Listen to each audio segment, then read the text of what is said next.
Your Royal Highness Meghan Markle, congratulations to you both. Thank you. Can we start with the proposal and the actual moment of your engagement? When did it happen? How did it happen? It happened a few weeks ago, early this month, here at our cottage. Just a standard, typical night for us. It's a cosy night. It was, what were we doing? Just roasting chicken and roasting having a chicken, trying to roast a chicken. Trying to roast a chicken, and it was just an amazing surprise. It was so sweet and natural and very romantic. He got on one knee. Of course. Was it an instant yes from you? Yes, as a matter of fact, I could barely let you finish proposing. I was like, can I say yes now? She didn't even let me finish. She said, can I say yes, can I say yes now? And then there was hugs and I had the ring in my finger and I was like, can I give you the ring? And she goes, oh yes, the ring. So no, it was a really nice moment. It was just the two of us and I think I managed to catch it by surprise as well. So. Yeah. And this is how long after you first met? It would be a year and a half, a little bit more than that. No, just about a year and a half, yeah. Which for most people would be quite a whirlwind. Is that how it's felt to you? I don't think that I would call it a whirlwind in terms of our relationship. Obviously, there have been layers attached to how public it has become after we had a good 5-6 months almost with just privacy, which was amazing. But no, I think we were able to really have so much time just to connect, and we never went longer than 2 weeks without seeing each other, even though we were obviously doing a long-distance relationship. So it's we made it work. How did you first meet?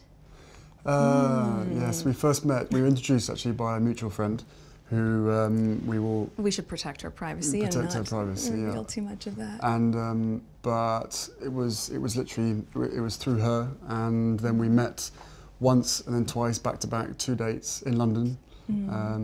Last July, yes, beginning of July, and then it was, I think, about 3, maybe 4 weeks later that I managed to persuade her to come and join me in Botswana, and we camped out with each other under the stars, and she came and joined me for 5 days out there, which was absolutely fantastic. So then we were really by ourselves, which was crucial to me to make sure that we had a chance to get to know each other. Yeah. But the friend who introduced you, was she trying to set you up? Yes, it was definitely a setup. It was a blind date. It was a blind date, and, for sure. And it's so interesting because we talk about it now, and even then, because I'm from the States, you don't grow up with the same understanding of the royal family, and so while I now understand very clearly there's a global interest there, I didn't know much about him, and so the only thing that I had asked her when she said she wanted to set us up was, I had one question. I said, well, is he nice? Because if he wasn't kind, it just didn't seem like it would make sense. And so we went and met for a drink, and then I think very quickly into that we said, well, what are we doing tomorrow? We should meet again. What are we doing tomorrow? Let's meet again. And then it was like, right, diaries. We need to get the diaries out and find out how we're going to make this work, because I was off to Africa for a month. She was working, and we just said, right, where's the gap? And the gap happened to be in the perfect place. So how much did you, Prince Harry, know about Meghan? Had you seen her on TV? No, I'd never even heard about her until this friend said Meghan Markle. I was like, right, okay, give me a bit of background. what's going on here? So no, I'd never watched Suits. I'd never heard of Meghan before, and I was beautifully surprised when I walked into that room and saw her, and there she was sitting there. I was like, okay, well, I really have to up my game. I'm going to sit down and make sure I've got a good chat.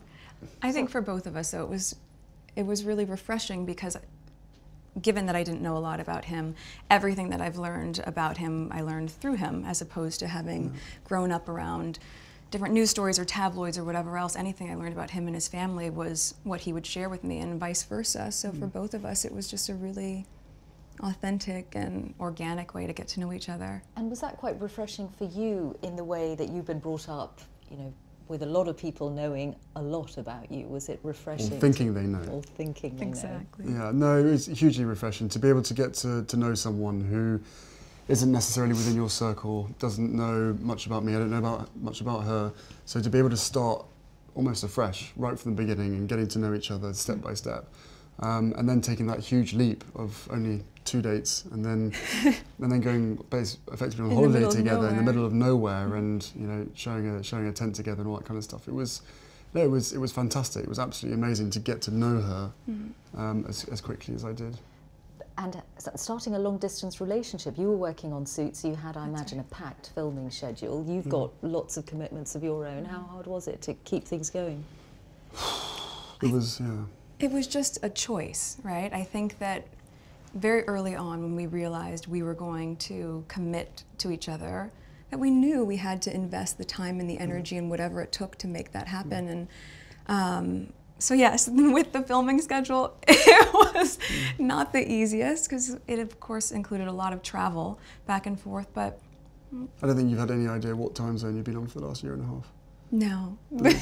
Coming over here 4 days or a week and then going back and then straight into filming the next day, 4 a.m. wake-up calls on a Monday, yes. Straight into set, you know. And right off the plane and straight to set, yeah, and just coming I'm just back trying and to doing it trying again. to stay as close as possible, but you know, on 2 different time zones and 5 hours apart does have its challenges. But we made it work and now we're here, so we're thrilled. But in the case of your relationship, unlike for most people, there's this whole layer of what it means to get involved with someone from the royal family. How much of a sense did you have, Meghan, of the enormity of what you were getting into, what it might mean for your life? I think I can very safely say, as naive as it sounds now, having gone through this learning curve in the past year and a half, I did not have any understanding of just what it would be like. I don't think either of us did that. We both said that, even though we knew that it would be. Yeah, I tried to warn you as much as possible, but I think both of us were totally surprised by the reaction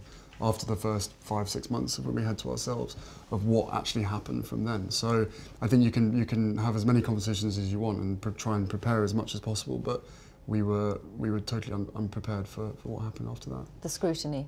Well, all sorts. Well, I mean, I think also because there's a misconception that because I have worked in the entertainment industry that this would be something I would be familiar with. But even though I'd been on my show for, I guess, 6 years at that point, and working before that, I've never been part of tabloid culture. I've never been in pop culture to that degree, and lived relatively quiet life, even though I focused so much on my job. And so that was a really stark difference out of the gate. But and I think we were just hit so hard at the beginning with a lot of mistruths that I made the choice to not read anything, positive or negative. It just didn't make sense, and instead we focused all of our energies just on nurturing our relationship. On us, yeah. On us. And some of that scrutiny, and you ended up making a very public statement about it, some of that scrutiny was centred around your ethnicity, Meghan. When you realised that, what did you think? Of course it's disheartening. You know, it's a shame that that is the climate in this world, to focus that much on that, or that would be discriminatory in that sense. But I think, you know, at the end of the day, I'm really just proud of who I am and where I come from, and we have never put any focus on that. We've just focused on who we are as a couple. And so when you take all those extra layers away and all of that noise, I think it makes it really easy to just enjoy being together and tune all the rest of that out. But now that it is all official, Prince Harry, do you have that sense that the combination of the two of you, your different backgrounds, that you together represent something new for the royal family?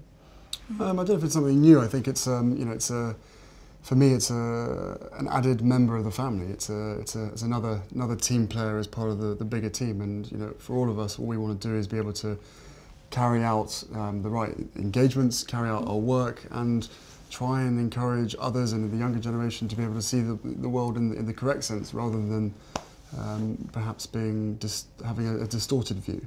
So you know, the fact that I fell in love with Meghan so incredibly quickly was a sort of confirmation to me that everything, all the stars were aligned, everything was just perfect. It was this beautiful woman just sort of literally tripped and fell into my life. I fell into her life, and the fact that I know the fact that she'll be really unbelievably good at the job part of it as well, is obviously a huge relief to me, because she'll be able to deal with everything else that comes with it. But no, you know, we're a fantastic team. We know we are, and we hope to, you know, over time, try and have as much impact for all the things that we care about as much as possible. I am very excited about that, yeah. And Meghan, given your acting and the profile you had, you'd already been involved in various causes, you'd been an ambassador for UN Women. What about this new role? I mean, you're going to have a bigger platform, a bigger voice. What do you want to do with it?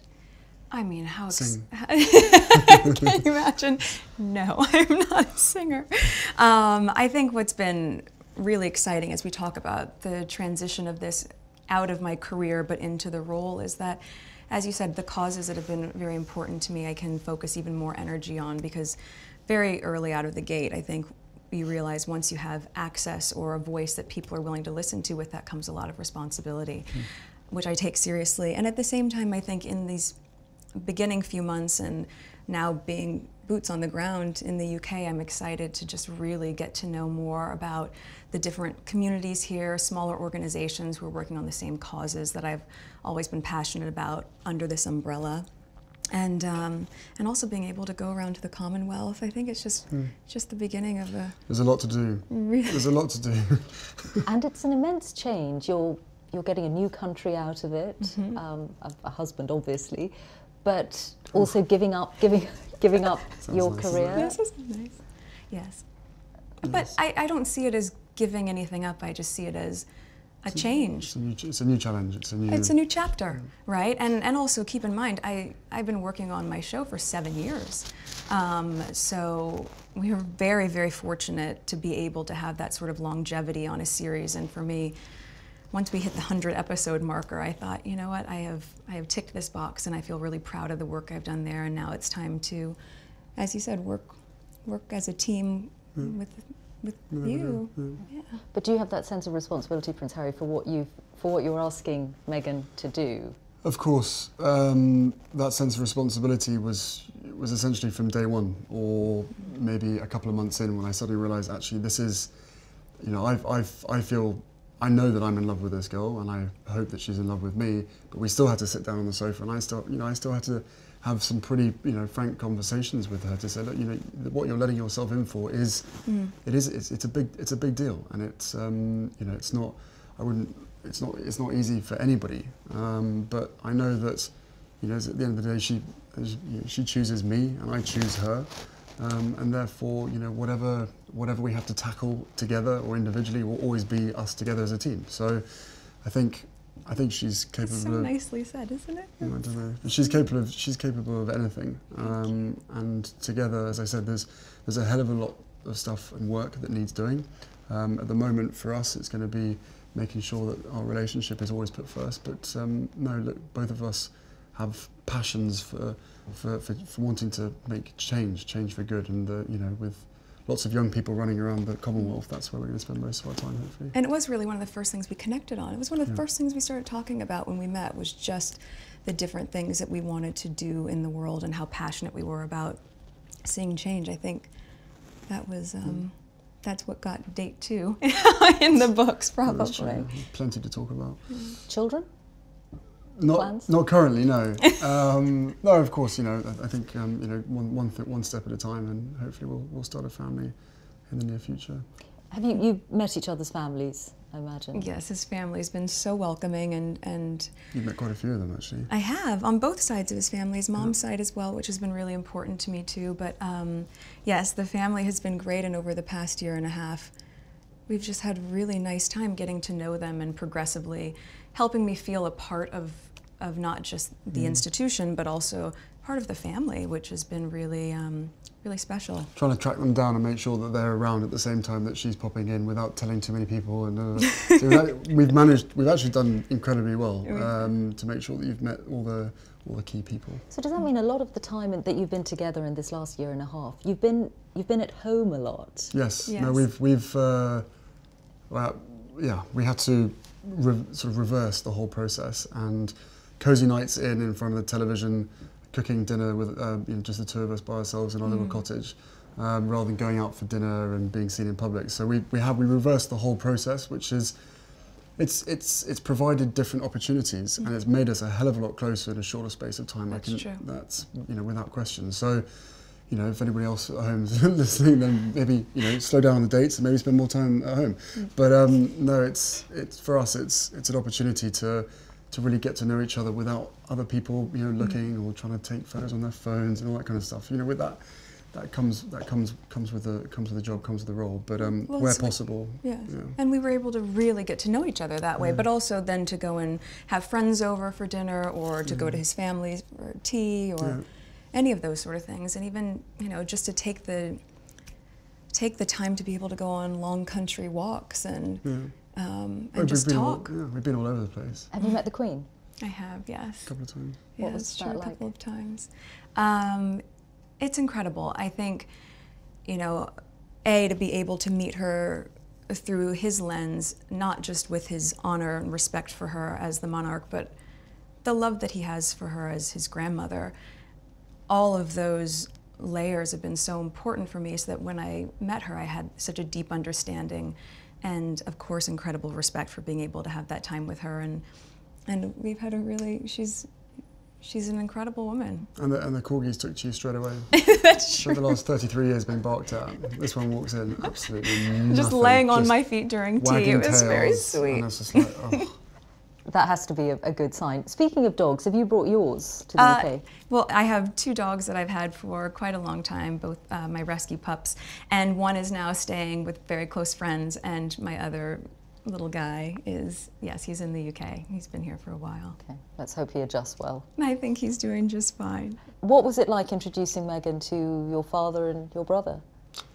What was it like? It was exciting. I mean, I've been seeing her for a period of time when I literally didn't tell anybody at all, and then William was longing to meet her, and so was Catherine. So, you know, they're being our neighbours, we managed to get that in quite a few times now, and Catherine's been absolutely wonderful, amazing, as is William as well.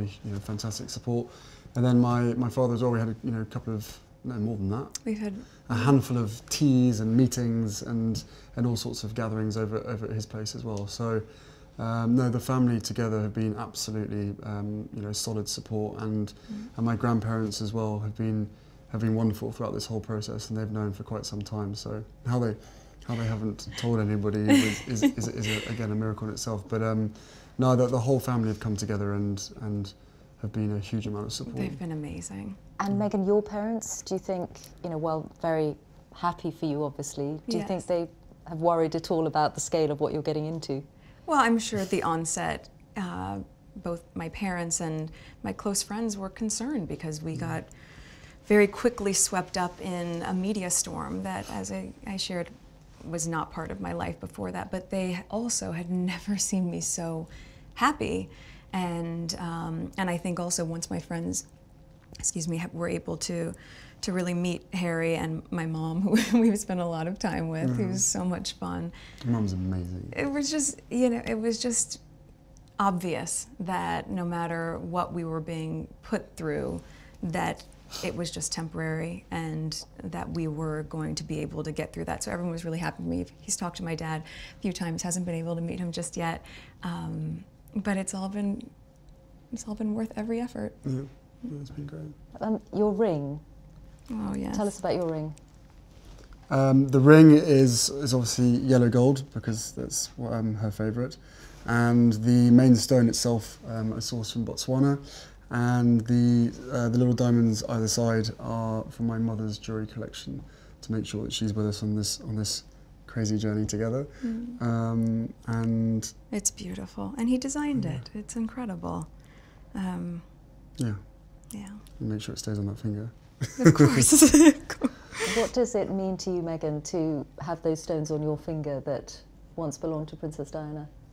I think everything about Harry's thoughtfulness and the inclusion of that, and obviously not being able to meet his mom, it's so important to me to know that she's a part of this with us, and I think in being able to meet his aunts and also to be like Julia and just different people who are so important to his mom, I'm able to in some way know a part of her through them, and of course through him, and it's incredibly special. And to be able to have this, which sort of links where you come from, and Botswana, which is important to us, and it's perfect.